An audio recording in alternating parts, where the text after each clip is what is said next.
This episode is brought to you by NFL Sunday Ticket on YouTube TV. There's plenty to be thankful for. Your friends, family, and the fact that you can now get NFL Sunday Ticket for only $89. So thank yourself this holiday season and watch every game every Sunday when you bundle NFL Sunday Ticket and YouTube TV. Sign up now at youtube.com/Sunday Ticket. Offer ends December 2nd. Local and national games on YouTube TV. NFL Sunday Ticket for out-of-market games. Excludes digital-only games. Terms and embargoes apply. Being a marketer's no sweat. You just have to manage dozens of channels, launch hundreds of campaigns, score thousands of leads, and, okay, fine, it's a lot of sweat. Unless you have HubSpot's AI-powered marketing tools to help you do all that and more. Get started at HubSpot.com/marketers. 10, 9, 8, 7, 6, 5, 4, 3, 2, 1.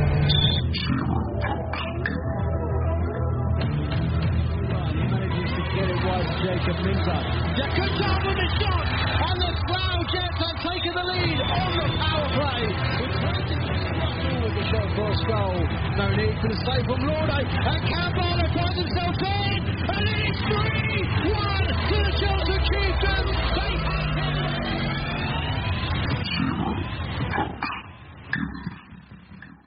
Hello and welcome to Zero Pucks Given, the UK Ice Hockey Podcast.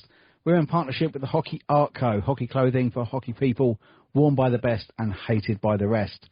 Listeners to Zero Pucks Given can get 10% off of everything site-wide from hockeyartclothing.co.uk when you use the code ZP10. If you're a heavy metal fan, there's a fantastic Slipknot hockey jersey there.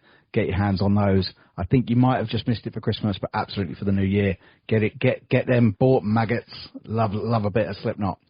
We're also in partnership with Manscaped, the male grooming company that is world-renowned for having the best wireless shavers, ceramic blades, a little light, fast charging, and a super long runtime.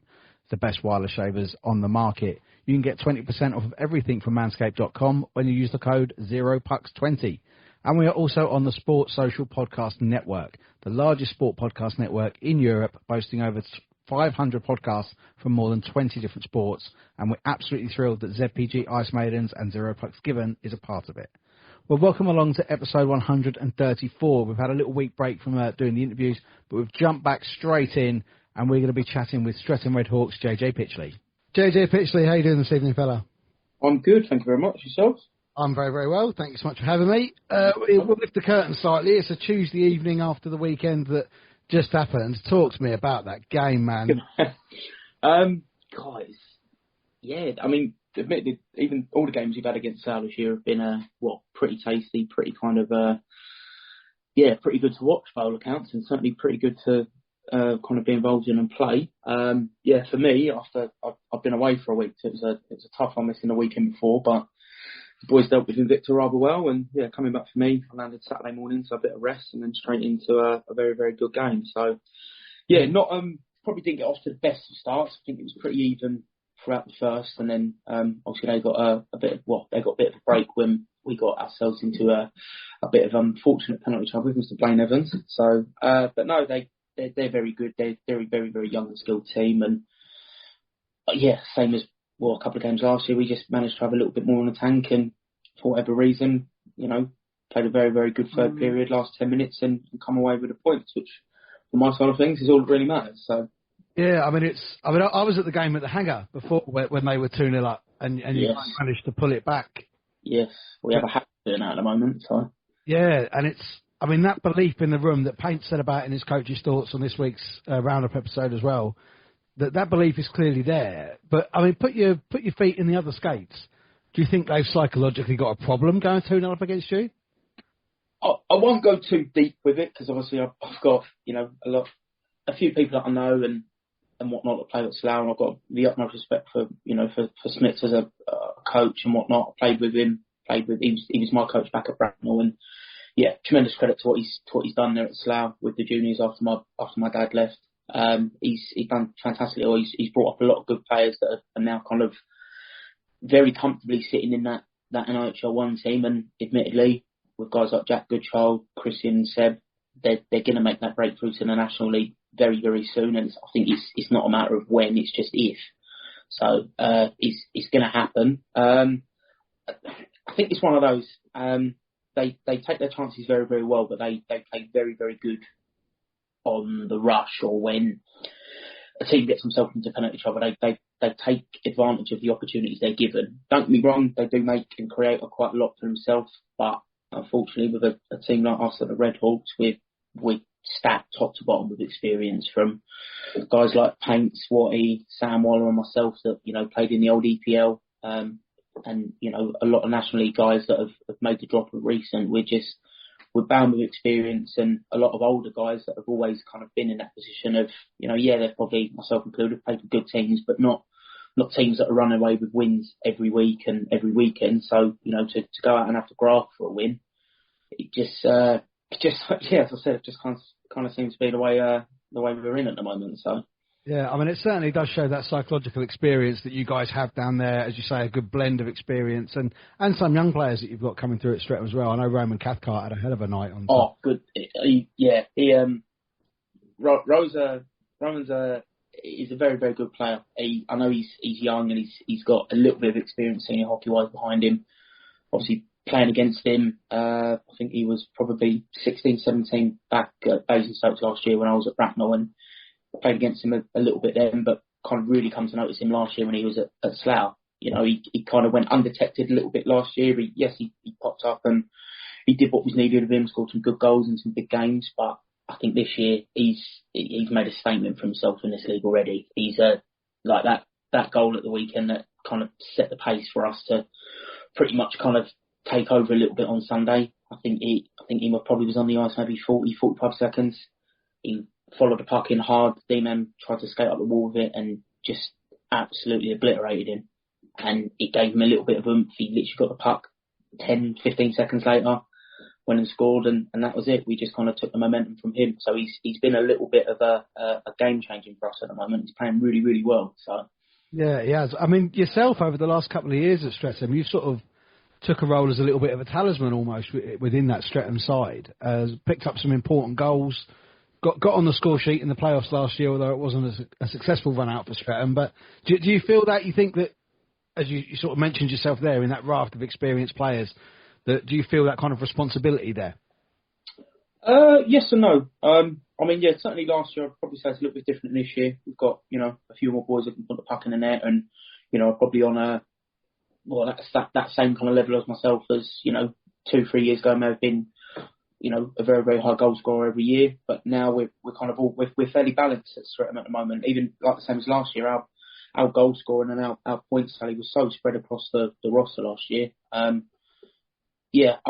wouldn't say I put myself in that category. Yes, I probably struggled to find my feet a little bit in a newer league last year. It took me a little bit of time to maybe adjust to what the league was like. Certainly from what I don't remember it being like at 18-19 when last time I played in it. But no, it was a good end to the year for us. Me personally, yes, I think I thoroughly found my feet probably just before Christmas, and then obviously the back end of the year, which is normally my better end of the season. Sorry. Just you kind of find a groove. You have a bit of confidence, and it's one of those. I'm a player. If I score pretty early on in the game, I'm usually kind of, I set myself a standard there. Whereas sometimes unfortunately, a couple of games that we've had last year and certainly this year for us, we play against the lower level teams, not the likes of, the Jets or the Chiefs and whatnot. And yeah, it just kind of takes me a bit of time to kind of get into a game when there is competition, but not obviously the competition that I'd like week in, week out. So yeah. I mean, that's something actually we could touch on it actually. That it's at the start of the season when it became 10 teams in the league, we knew there was going to be a split, that the league was probably going to end up being tiered. And nowhere near as much as what it has been. No. Certainly from my side as a player, and I know from speaking to other boys on other teams, I don't think anybody kind of expected the split in, I don't know, the top 4 or 5, should you say, of, us, Chelmsford, Slough, maybe even from Gosport kind of in that mix, and then everybody else, maybe besides the Bucks, because I know they're picking up some points and some wins now. It just kind of seems to be that the divide is a lot more than what people really expected. I think a lot of people expected more from Swindon. Certainly, I know a lot of people were a bit kind of on the fence, so to speak, with what Cardiff are really going to bring, because they've done this before in that league, in our league, where they've come up. They had a lot of experienced guys, and it's no different than what they've got at the moment. But I think it's just one of those, unless you've got that availability for those National League guys that don't want to play in that league anymore, and you've got them on your roster. I think it is a little bit difficult for teams like Oxford, Milton Keynes, and Swindon, to Cardiff, of course, to kind of keep that competitiveness up throughout the season. Yeah, I think Swindon actually seem to have turned a corner in the last few weeks. They're incredibly hard working. Every time I've seen them this season, they go absolutely non-stop. But they've got quite a good few results in the last few weeks. I wouldn't know. We've not played them home or away yet, which is a bit weird to say. Kind of first coming into the first week of December next weekend, not played against one team. Yeah, that's it. You haven't played against Swindon, but then next weekend, Solent and Slough are done. They've done all 4 games. That's insane. That's honestly mental. Yeah, and they're two that at the moment are right up the top of the league. Obviously, Solent have played a few more games than everybody else, so not that they're in a false position because they've again played incredibly well, got some results. But yeah, they're all 4 games done by the first week of December. That's mental. So, and you'll probably have then similar and going into December and January. You'll probably get all 4 games of Swindon done by then. Off the top of my mind, I don't know the fixtures. No, neither do I. I've pretty much kind of paced myself up to Christmas now. So, but yeah, we had a bit of an odd October. It's definitely a first from my side of things for playing as long as I have. 3 games in the entire month of October was crazy for me. So it was a little bit odd. With I think we had one entire weekend off, and then just a game every other weekend. It was every other week. It was a bit it was a bit nuts. Yeah, I know there was a lot of movement in the fixture list. I mean, in October, obviously, I'm a Chelmsford fan. Chelmsford had, I think it was 5 home games in October, including a double-header weekend. And then, as you say, to then only have 3 games. I think only one of them was at home, I think, in that 3 that you had. Yes, I think you're right, yeah. Yeah, I think they're trying to avoid the Sunday night travel to the likes of Cardiff. That certainly makes sense, definitely. I mean, we did that trip on a Saturday, and I think I pulled back up here at I spent about 3:30. It was certainly don't miss doing those bus trips every weekend, like playing in the National League. So now, well, as you say, you mentioned earlier, there's a fair few players in everyone's roster, pretty much, particularly Streatham, Slough, and Chelmsford, that have come down from that National League. And I know it was something you spoke with Watty about when you was on 4,000 and counting. Mm-hmm. The amount of travelling in there. I mean, it's something I've not heard anything from anybody. I have no inside knowledge whatsoever. I can see in the next couple of years a restructure where the whole National League becomes conference. I hate to agree with you, if I'm honest. Certainly from a player's perspective, that's, like you said, has made that drop in the last few seasons, just purely for kind of the balance of life. Yes, hockey is a fantastic sport. It will forever be the joy of my life until I have kids, etc. But it's one of those that a lot of people in the National League, certainly around my age and maybe a little bit younger, a little bit older, unless you work full time but have got that balance where you can, or that flexibility to say, I'm needed this week, I've got a midweek game in, I don't know, Bracknell or Milton Keynes or whatever. So then, be on the ice on a Tuesday, Thursday and Friday, which some teams are, and then having to travel, I don't know, let's say you're going from Romford to Solway. Them boys are leaving at 6:30, 7, or sorry, getting to rink at 6:30, leaving and being on the bus by 7, 7:30, not getting back until whatever time Sunday, and then doing it all again on a Sunday, and then straight back to work Monday. It's I think the love for the game and the sport can probably only go so far. Certainly in my eyes, yes, it is a very good league. Yes, it's the second tier of hockey in the UK, and anyone that doesn't have any, I say adult responsibilities, anyone that doesn't have any major responsibilities or any major kind of work commitments, play at that level for as long as you can. Yeah. As I said, I am in the agreement with yourself that I do think there's going to be a massive restructure. I think that the National League could either stay as it is, or it gets segregated to what it was a few years back when they first did the merge with the NHL 1, where you had the likes of Swindon, Basingstoke, Bracknell, and then you had the old North EPL teams, Telford, Sheffield, and whatnot, and Hull playing in that end. It's one of those, difficult to say. It seems that the National League is working out tremendously well at the moment, and from what I see, highlights I see, and people I talk to that are still playing the league, it's fantastically competitive. Nobody at the moment seems to be a clear runner. I think by, you've got Milton Keynes and Leeds tied, if not just above each other in the top spot, and I think second down to fifth, I think are probably joint on points, if not a point away from each other. So it is very, very competitive. Yeah, and your sort of boyhood club there, obviously from Romford, you played a lot of time at Romford. Yes, I did. We're into a cup semi-final against the Milton Keynes Lightning there. I think it's their first cup semi-final for quite some years. Yeah, I think from what I've been reading on Facebook today, I think the last time we were involved in one, I think it was my first year at the Raiders at 16-17 when we won the league and the cup that year. So, yeah, quite some time ago. But yeah, they're doing fantastically well. I think that they've managed to. I did see a little snippet of an interview with Andy Pearson, one of the directors, yesterday, of just kind of how the club kind of come on in leaps and bounds, and the professional outlook of the club now is second to none. It's unfortunately, without kind of any wrong wording or any bad words to say against John or any old kind of owners, I think that the club has pretty much kind of jumped into the position of where it should have been maybe 4 or 5 years ago when we first got the new rink back. It's, as I said, and I've said before, I don't think we ever kind of reached the ceiling as the Raiders when we first got the rink back, but it is good to see that they're making strides and are sitting up there as one of the top 4 clubs in the National League at the moment, which is exactly where they deserve to be. Yeah, and I think there seem to be a lot of people, if you don't follow that league, which I don't particularly, I sort of keep abreast of it, they're everyone's kind of little guilty pleasure team. They certainly are mine, because they always seem to cause an upset. Yes, I think, myself included, I won't be I probably won't be the first or last to admit that looking at kind of the situation they were in the summer, it was a little bit like, cool, this might not play out too well, but, they've shut a lot of people up, myself included, a lot of older Raiders fans, I think, are now kind of sticking with it as they should all do.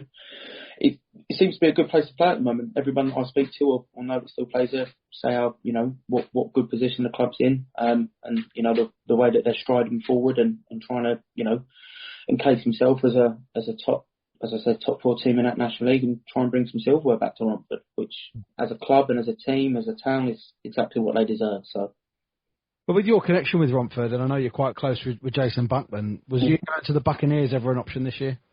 I'm sure Mr. Buckman won't mind me saying this. Unfortunately not, no. I've told myself that I'd only ever play at Romford as an away player in this league. I wouldn't play there as a home player because it would mean that I'd be playing for the second team, and unfortunately, it's one of those, I think, from kind of a self-pride kind of thing. If I was ever to go back to Romford, I say if, it would only ever be to play for the Raiders, whether they were in the National League or Division 1. So, yeah, unfortunately not. As much as I'd love to play with certain individuals and certain people within that organisation, not at the moment, no. No, that's all right, mate. I thought I'd ask. I know when Botty spoke with you about talking to Bucks, I thought maybe there was a little chance.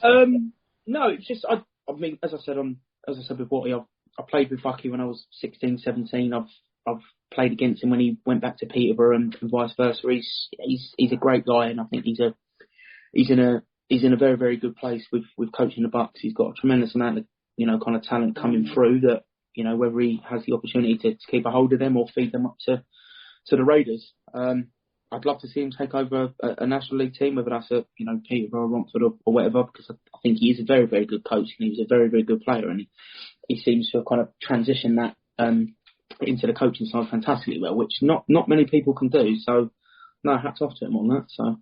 Speaking of great coaches from these Isles, I haven't actually had a chance to catch up with anyone from Streatham since he was here. Were you there when Cheems dropped in on training? I was, yeah. That was that was a session and a half, yeah, definitely. So Sam's another good friend of mine, both inside and outside hockey. I've kind of been following what he's been doing for quite some time. We catch up every now and then, and yeah, he's a talent, that's for sure. And I'm sure he won't mind me saying this, but he's a hell of a better coach than he ever was a player. Well, what was something different in that session then that he was there? Did he sort of open anyone's eyes to anything they've not done before? Yes and no. I mean, for guys like myself, I know he comes back in the summer. Obviously, me being just outside of Chelmsford now, trying to get over to the Ozone in Bracknell, is a little bit difficult for midweek. But no, I have told him I will give it a go, and I'll get over there some point this summer, because the sessions he does, if nobody if anyone listening doesn't follow him on Instagram or doesn't see what he's doing, number one, the guys he's on the ice with is like absolutely fantastic. He's training, he's on the ice with NHL guys, he's on the ice with guys that are going into development camp or training camp, or trying to make that break into NHL, AHL status, and even the stuff he's doing with the younger guys that are trying to get that commitment to an NCAA or major junior teams to develop their schooling or their kind of career as a hockey player in general. The drills he does is absolutely fantastic. He brought a couple of them out the other Thursday, and I can certainly tell you it's probably the hardest I've had to concentrate and kind of focus on doing something on the ice in a long time. So no, it was all fun and good, but yeah, certainly something I'd look at getting back into over the summer. So yeah, he was early doors on Zero Pucks. I think he was on like episode 21 or 22, something around there, and he was in the Devils training rink in New Jersey. Yeah, I catch him a couple of times on FaceTime, and he gets a knock at the door, and I'm just hoping Jack Hughes is going to pop his head through. So. But and he'll be coming back on here in the new year. We'll be talking specifically about some young Brits that are playing over there, whether it be in education system or working their way up. There's a lot out there. There's a lot of things to look at. So there is indeed. And you were one at one point as well. I believe you went over to Dallas a few years back. I did, yes. 12 years, to be precise. I took the...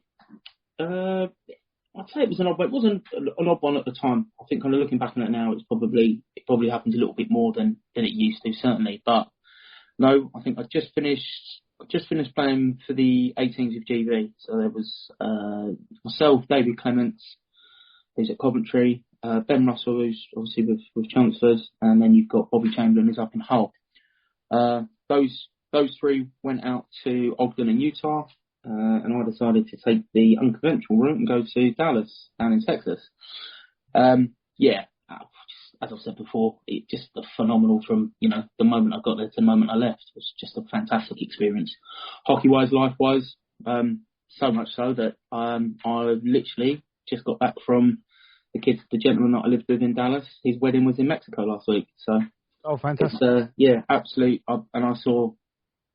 5, 6 guys that I've not seen in 10 years or so, and it was honestly, it's like I never left. It was exactly how I remember them as people. Obviously a little bit more grown up now, and obviously with partners and stuff, but it was exactly the same as I remember being around those guys when I was 19, 20. It was great. So behaviour may be slightly different this time around. Yes, there was there's no kind of silly things that we were getting in trouble for in hotels back then, but no, it was a very, very good trip, and a very, very it was nice to see a few familiar faces.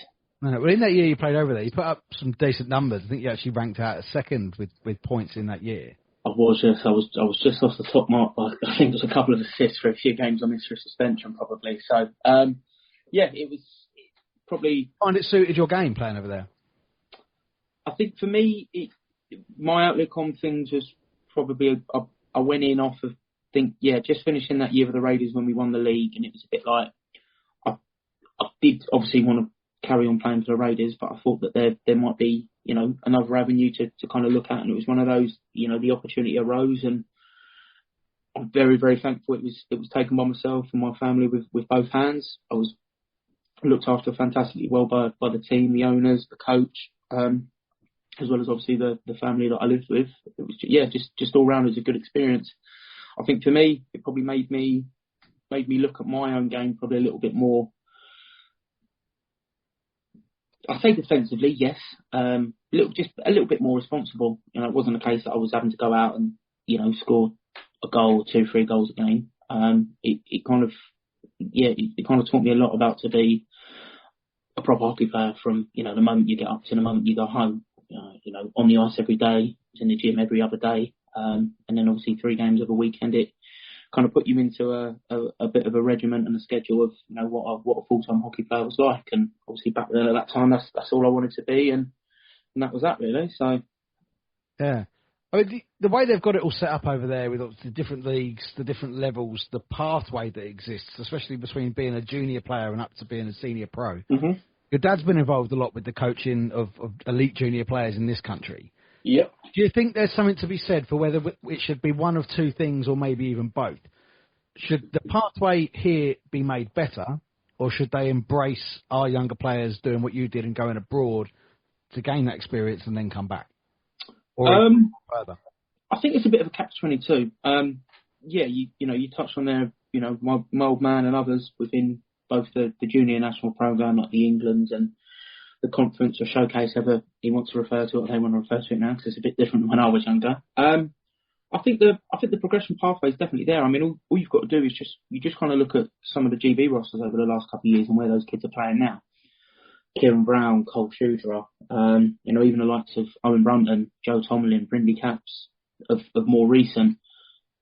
The talent pool is far greater from what I remember it at that age. Anyway, there's far more kind of younger names being flown around that are doing incredible things. Bryn being one of those. But yeah, the pathway, the progression pathway is definitely there. Yes, I think, like you said, on the back end of that, yes, I think there are a few people that are playing abroad and have obviously taken that option to do so. Whether they feel that they weren't going to get the trying to find the right word to use, the kind of correct look in here because of those others, which is fine. I'm sure everybody will admit that, myself included.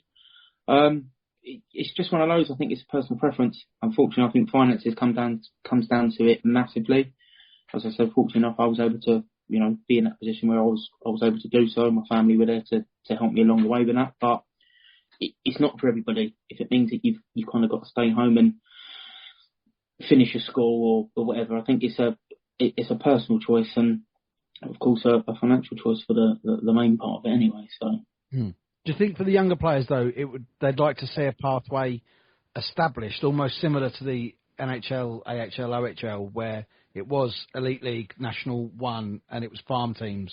I think unofficially, I think that is kind of what's happening. You look at guys like Finley Ulrich to be one of them. He's on the two-way with the Steelers and the Steel Dogs. Same with Sam Cooper, Nathan Ripley. Guys like that club that have actually really done that, isn't it? Yeah, pretty much. I know obviously Joe Tomlin is or unofficially with Cardiff Devils at some point, where he's still training with them. I know he was in the summer and he played a couple of their pre-season games, and from what I remember watching and seeing, he's done fantastically well. And I think it's only going to grow Joe's game personally, because I know he's playing fantastically well with the Raiders at the moment. So yeah, the same with guys like Kieran Brown, Ollie Endicott, Cole Shudra, guys like that that have all kind of been in that position where yes, they've got the opportunity to go on the ice with the Elite League teams. They've got the opportunity to showcase what they can do and what they want to kind of fall into career-wise as a hockey player. I don't think that should ever be stopped, and I don't think it ever will. I think that a lot of teams in the Elite League have kind of taken that approach to look at it and go, we've had good success doing this. Manchester, another team that are doing it, they're taking a lot of their 18s and their under 20 academy guys that are now on the ice full time with the Storm, if not, dressing with them and playing with them when needed. So I do think it is, it's definitely needed, and it's only going to add experience for those guys that are on the ice training with them, or like you said, whether they get to go away with Sheffield or whoever when they're at the CHL games. It's good exposure. It shows these kids and these younger players what the top level actually looks like. And once you've been there, if that's what you want to do, you're going to do everything in your power to keep yourself up there and earn yourself a spot. So yeah, no, it's terrific. We had a few questions come in on the social media. It's not quite as bad as I'm sure you're imagining it could well be. Oh, I'm sure it wasn't. And I'll generally go no editing, but Karen asked, what influence on your career did your dad have, and is there any advice he gave you that you still sort of adhere to this day? From player, parent, coach, the list is endless. There's three kind of avenues to go down. Yes or no. Obviously, as anyone who had a sporting figure in their family above them, I was at Romford Ice Rink from a few days old. I was around the Raiders. From the moment I was on the planet, and he had a tremendous kind of input. I think it was only ever going to be hockey I was ever going to be into, because I was never any good at football, never any good at rugby, and my whole life. And if I wasn't at school or I wasn't at home, I was at Romford Ice Rink, and it's pretty much kind of turned me into who I am as a person now, and certainly who I am as a hockey player. Yes, we were probably or are two very completely different players, and I think I've kind of put my own perspective on how I'd like to be seen and looked at. But yeah, coaching side, cool. I think I've probably got, between me and Ben Paint, I've probably got the most from parents / coaches, because both our old mans were coaches at Bracknell with us at one point. Yeah. So we took the brunt of that a fair bit more than the other boys. If something went wrong, it was normally one of us too. Do you think that's helped Ben now in his position as player coach? Massively. I say this to him all the time. He's a fantastic player, always has been. Very, very smart. He's a little bit like me. He has a far different approach on how the game should be. We're both very old school with it. There's certain things that we look at and go, cool, wouldn't have been able to get away with that if we were 16, 17 anymore. But no, he does very well with it. I tell him all the time, he's one of the only player coaches I know who managed to have a pretty kind of even outlook on it. Some player coaches, unfortunately, for whatever reason, depending on how the game or the season's going, have to concentrate maybe a little bit more on the coaching side, or have to concentrate a little bit more on the playing side, whereas Ben seems to pretty much, for 90% of the year, kind of sit on the fence. Mm. He does very, very good at coaching. He puts all the systems and lines together, and then he's still able to go out there and play his game as and when he wants to and when he needs to. So, yeah, he's a player I've always enjoyed watching, actually, even as an opposition fan. He's horrible to play against. I hated playing against him as a kid, and even when we first started playing seniors at 19, 20, he was awful to play against. He knew exactly what to do. He knew exactly where you were going to be or what you were going to try and do. But no, playing with him finally again is quite fun and enjoyable. It's like being 18 again. Yeah. Did you guys play together in the Isle of Wight? No, not in the Isle of Wight. We played together at Bracknell when we were kids, and then we did the first, I say, kind of real stint at senior hockey, playing with the Hornets. And then he went down to the island. I was at Basingstoke and ended up back at Bracknell. So I think we probably played against each other more than we played with each other. But no, we played a fair bit of juniors together. Yeah, no, that always sort of creates solid relationships, I suppose, as you get older. Yes, pretty much. So I think I speak to Ben more now we play together than I probably have done for quite some time. So always used to keep in touch, but no, we chat most days now. So lovely. I've got one here from Ethan Lane. Wants to know who's the best looking on the team. Oh, Christ, obviously I'll come from Ethan. We got a couple of undercover studs on the team. I mean, yes, Ethan, I'll stroke your ego a little bit. Good-looking kid, I'll give him that. So, probably, I don't know, you probably get, there's a cross. You've probably got Ethan, Paints, Watty with his hair. There's a couple of, undercover good-looking hockey players, which is quite a rarity. We're not known to be the best-looking guys in the world, so. There's a little mixture, isn't there, actually? I think there's probably everything that any type of lady could want in that team, isn't there? Yeah, pretty much. God, you've got Danny Inglesby. Clean cut Ziggy Beasley. Yeah, clean cut, very educated and Mr. Sensible Ziggy Beasley. Yeah, definitely. So. It always seems like a cracking room down there as well. Whenever I've seen the guys play, I say I've been to watch them when they're not playing against my team, just because I enjoy watching them play, and the guys there are all fantastic. Oh, it's cracking. We had the same last year. It's definitely one of the better rooms I've been in, with both knowing all the guys from playing with them at Bracknell or against them, etc. Yeah, it's just like you said. It's just a group of boys coming together to play hockey and having fun. And if you can do both and win trophies at the end of the year, then I think you've had a bit of a successful run. So we managed to do that a little bit last year, and I'm hoping we're able to do that again this year. So yeah, it's the sort of thing that gets me a bit of online abuse. I get called a closet Redhawk. I have heard from a few people at Streatham, yes. So just nice people.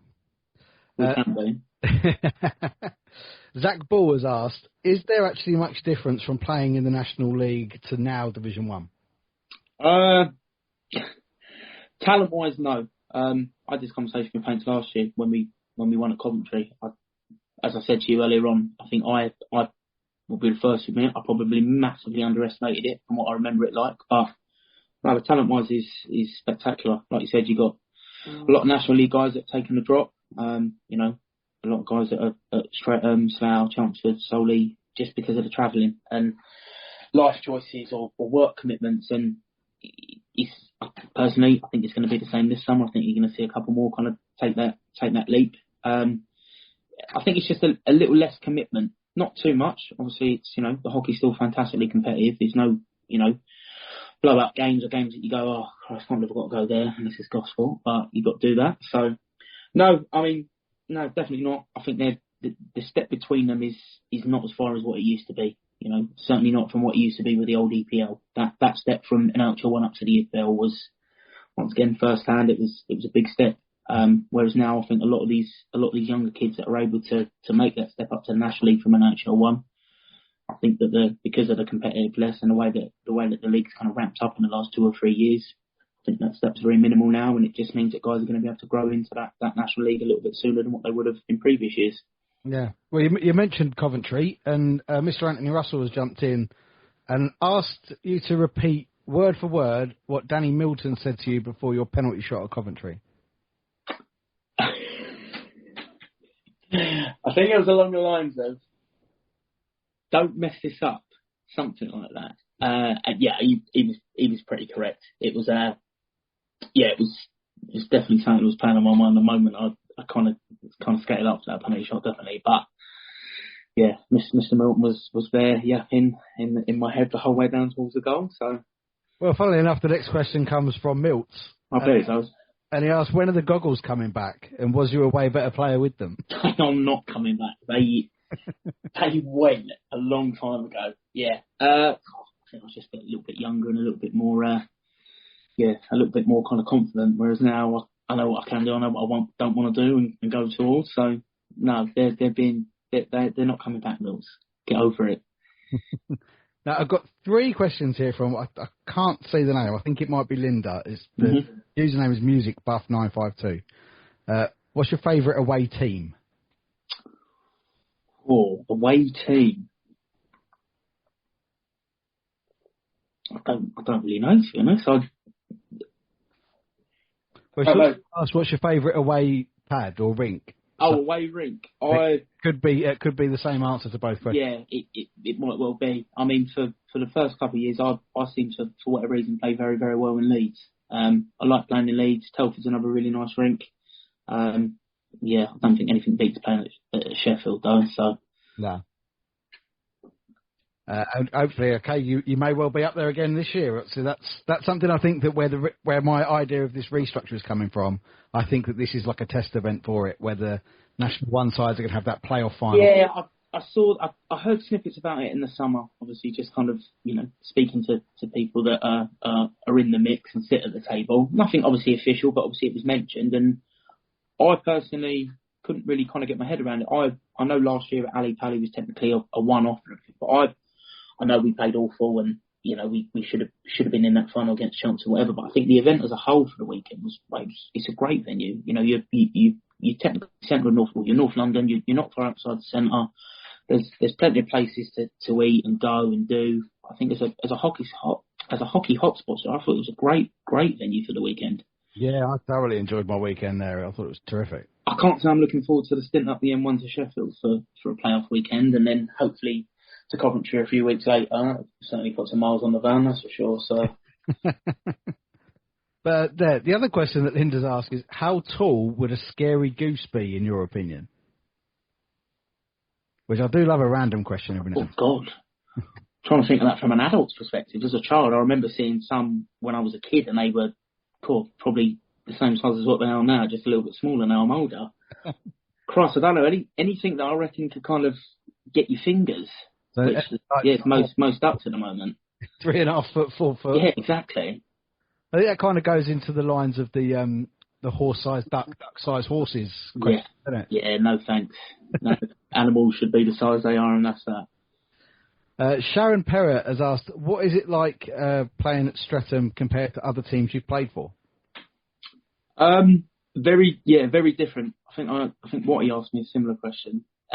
It's one of those, looking at it from outside the room or outside the rink. Yes, you always know that Streatham's a good club. Myself included, anyone who's ever played there, they'll all tell you the same ththing. It's fantastically run. Donald Graham ran a very, very tight ship and a very, very good ship. You looked after, you know what you're getting. You know what the end result's going to be at the weekend if it goes good, and you know what Thursday's going to be like if it goes bad. I think it's probably one of the more professional kind of teams in our league, and it's certainly one that I enjoy playing for. Definitely, fan base is fantastic. It's the oldest team in the country.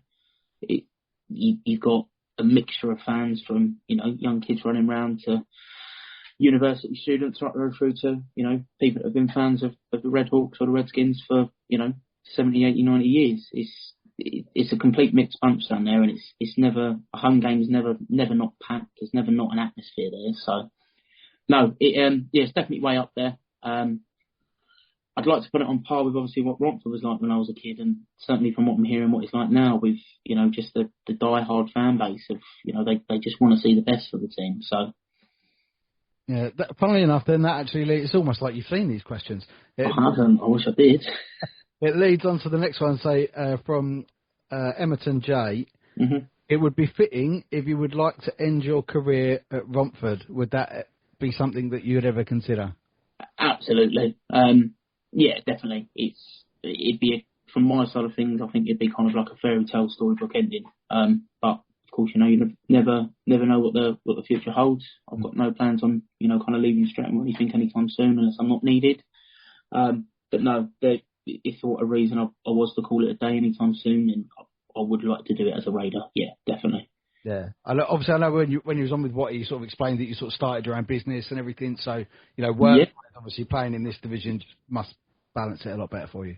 Indeed, yeah. So I've put a couple of 100 miles on the van a day at the moment, and yeah, as I said to Watty, nothing's really changed. I'm still kind of going around doing what I'm doing, helping people here and there, doing bits and bobs, trying to grow things. But yeah, I think from a hockey standpoint, it kind of got to the point where, work kind of needed to take over a little bit. And as I said, doing all that travelling, driving down to Bristol, Cardiff, up to, Sheffield, Leeds and whatever for work, didn't really kind of fancy sitting on the bus and doing those trips over weekend. So. No, which as we said is, the reason that players of a level of yourself have made this this drop into South One, which is all the better for the division, to be perfectly honest. Absolutely. Yeah, so I know we lost in chunks the other week, but I still think it was a very good game. The talent pool is just exceptional in those top 5 teams. And as I said, yeah, I think it's only going to get a little bit better when the summer comes around, and some people kind of make a little bit of a selfish decision hockey-wise and look at the bigger picture or more important, just look at it and say, I don't generally think I can do this anymore, which is kind of where I was at. The year before, my last year in the National League was at Bracknell. Me and Mr. Lack were having to drive over to Slough 2, sometimes even 3-4 times a week. Yeah. And it was just, number one, it's very time consuming. Ultimately, obviously the season for us as a pair didn't end particularly well with how the Bees finished that year. But no, I think it was just a little bit too much, and yeah, definitely needed to kind of keep hockey a little bit closer to home. So. Well, with you, I've got one more question there, which actually from your head coach, but I'll hold on to that for a little second. With Lackey, and obviously your experience with your dad's level of coaching and the coaching that you've received as a player in this country and America, with Lackey as the Romford junior coach, I mean, when you watch Lackey play, he's infectious. Do you think that's a hell of a move for Romford? I won't blow his trumpet too much because he's another one of my very, very good mates. He knows what I think of him anyway, so I don't need to tell him anymore. But no, I think Lackey as a whole, as a person, he's an incredible human being. Just, from top to bottom, he's so family orientated. He will do anything for anyone, without any kind of repercussion for a reward or anything at all. He'll do whatever he needs to do, and that is just the kind of person that Mr. Lack is. I know he put his hat into the ring to help out with the juniors. Yes, I personally think it was a little bit too much for him, but he seems to be managing rather well. So yeah, hats off to him. As Chelmsford fans, we thought we wouldn't see him that much, considering he was doing that. He seems to be juggling it very, very well at the moment, and yeah, generally I hope he continues to do so. I think that if he kind of, whether he chooses to take a step away from the game at some point, which I'm sure he may, with 3 kids and a family and a business and then coaching juniors, I think if he was to go ahead with it full time and kind of, generally have a really, really good outlook on it and people gave him a bit of a chance, I think he could do really, really well as a junior coach. I think it's one of the sort of unwritten skills that every single ice hockey player in this country has, where you're able to find more than 24 hours in a day. Yes, Mr. Lack seems to find 30 odd every time I speak to him. So brilliant stuff. So the final question that we had come in from your head coach, do you love the camera? or do you really love the camera? Probably a bit of both. Yeah. Like a bit of the attention. I like being, front and centre like most hockey players do. So me and a couple of the other boys more than others. Some people are happy just to, go out there and know a camera's there. No, I'm a bit of a performer myself, I won't lie. I mean, to be fair, across this division, obviously we've got, myself, I'm creating a little bit of media for it. There's, in this division there's not a great deal else, but the photographers that are working at some of the rinks in this, Michael and Mel at Streatham that do fantastic jobs, Simon at Chelmsford, Chris who does MK in Oxford. There's some really fantastic pictures and stuff that go out there. I do love the down the tunnel ones from Streatham though.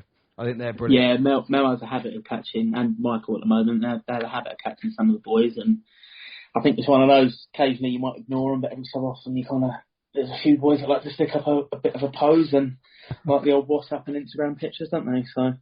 Oh, well, it seems to be what it's all about these days, isn't it? Absolutely. So, I mean, from my side of things, I've always kind of been after game pictures or hockey pictures. It goes on my phone in an album and goes on Facebook or whatever, and I've probably got pictures of me when I was 16, 17 as a kid. I'm fortunate. It's just how I am. So yeah, a little bit of a memory keeper. So. Well, that's one thing that I kind of really enjoy about the work that the photographers are doing. It's one thing I enjoy about what I'm doing is we're creating this digital legacy for you guys that are giving up so much of your time. And that's exactly how it should be. Teams that put highlight packages together or photo albums out there at the end of a weekend or midweek. Certainly, at the age that some players are like myself, it's always good to be able to go back and watch games from 5-6 years ago on YouTube or however long, or go through photo albums of a game that you remember winning, or you remember you won a trophy in. They're all core memories because at the end of the day, once it's done, and you can't go back. You can only kind of look at pictures and videos of what it once was. So yeah, I suppose we're quite fortunate in this day and age that that's an option. It's everywhere. As soon as something happens, phone's out, it's online, and that's that. So I must admit, I'm quite glad that I'm pushing 40 now, that the stuff from my teenage years is not documented. Yeah, myself as well. There's a lot of hockey stories you hear floating about. You're like, Christ, could you imagine if that was caught on video, both on and off the ice? I'm sure there'd be some serious eyebrows raised. So.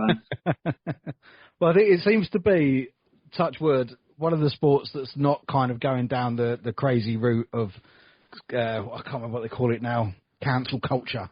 No, I don't believe. I don't think it will. I think you'll completely ruin the game if you try to change things too much. You always see online, yes, there are very unfortunate things that happen in sport, both in hockey and other major sports. But as I said to Watty, and as I've said to people before, when you get into a car, if you're a race car driver, you know what you're getting into. If you get into the ring of the box, you know what you're getting into. If you get on the ice as a hockey player, you know what you're getting into. The positions you put yourself in as an athlete and as a player, you know the risks, and you try to, once again, as stupid as it sounds, you try to do so with the lowest level of risk possible. Sometimes it's unavoidable. Sometimes you've got to look at the bigger picture and realise that there's more to sport than a 60-minute or a 90-minute game. So yeah, there is. I mean, would you obviously yourself getting into it was through your dad? And you see that quite a lot around this country, that a lot of the players that are starting now or they're coming through the junior systems is because of a family connection. How do you get the people that don't have a family connection into the game? What's the sort of top 3 things that you think they need to jump in?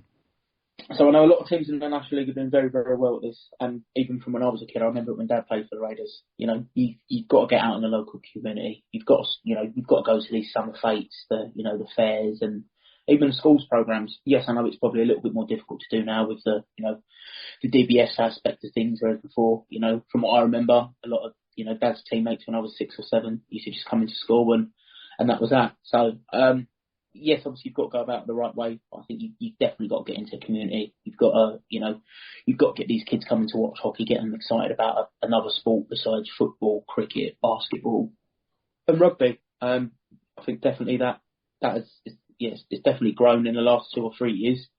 I know from seeing on Facebook, the Raiders are doing a hell of a lot of it of local schools in the area. The whole kid for a quid thing, I think that's fantastic. Because no 7, 8 year old's going to be sent to an ice rink on their own just because they're getting a ticket for £1. They're going to have to bring paying adults, and if it's something that you've not seen before, it's another avenue to get people in the door and get repeat customers and people coming in and getting them excited into a new sport. They might go skating, they might really enjoy it, see a couple of posters about and go, oh, there's a Learn to Play program on a Wednesday, we'll give that a go. You might have the next Jonathan Phillips or Liam Kirk on your hands. So yeah, you're never going to know, are you? I always said to Watty when I was on 4000 that I was sort of part of that generation from the Mighty Ducks. I saw that and I was like, yeah, I want to give that sport a go. I lived probably about 45 minutes from Chelmsford. It was a little bit too far away. Single mum, 2 kids. Yeah. Gear is really expensive. And I always say, I think that UK hockey missed out. I could have been quite a good player. Yeah. But unfortunately, that's kind of the way it goes sometimes. More rinks is definitely what we need. As you say, got the Ozone there in Bracknell. Yeah, 100%. I'd like to see one of those a little bit closer kind of our way, like Essex or London way. It's a little bit more accessible. Don't get me wrong, I think it is a prime location. You've got, a lot of kids from Bristol, Cardiff, Swindon, Bracknell obviously not having an ice rink now, but still having, quite a lot of kids that played at the old rink or are still playing. Yeah. It'd be nice to see a couple of those skill centres pop up, definitely. So. Yeah, I know it's something that when Danny was on, he sort of said it was, he could easily franchise it, but the reputation of it has to be kept with Absolutely tip top, yeah, definitely. But excellent. Well, Pitch, thank you so much for your time. Thank you very much. It's been a real pleasure to have you on. I wish you all the rest of the season. Thank you. And I'll no doubt see you at Chelmsford one time or another, but I will get myself back down to Streatham as well because Dave and Dawn take tremendous good care of me when I'm down there. Don't they ever? I don't think there's anyone they don't take care of, so. Nice one, mate. Thank you very much. Cheers, Ben. Thank you. A massive thank you to JJ for taking some time out of his evening to join me. As I said, he had been on 4000 Accounting a couple of times. I didn't really want to go over too much of the old ground, but I think we got some original stuff in there and some really interesting chats. As I've said in the previous episode, he's got a great perspective on it, coming from the sort of coaching background that his dad's been involved in, and he's been involved in the sport for so long. And I love the perspective of players taking that step to go abroad if they're able to. I just think that's a really great way to build the reputation and enhance the skill of the players that we've got in this country. So again, massive thanks to JJ for joining me. Well, thank you so much for listening. Make sure you check out our partners at Hockey Art Co and at Manscaped, and you can of course check out the latest episode of ZPG Ice Maidens, which you can find on Spotify, Apple Podcasts and on the Zero Pucks Given YouTube page. Whilst we're on YouTube, make sure you go there and subscribe, and there's the little preview video for something that we're going to be bringing to you in the new year, Hockey Night Live, one show a month on a Saturday night. Think Soccer Saturday for UK Ice Hockey. We're going to be giving you all the up-to-date scores and all the results as they come in from the Saturday night hockey once a month live on YouTube. Have a little look there. If you want to get involved as either a at-rink reporter or as a title sponsor or just an advert sponsor so that we can have advert intermissions, because I'm going to need to get up and go for a wee at some point, let me know. Jump in the DMs on any of the socials or email at zeropucksgivenpodcast@gmail.com. Thank you so much for listening. I'll see you next time.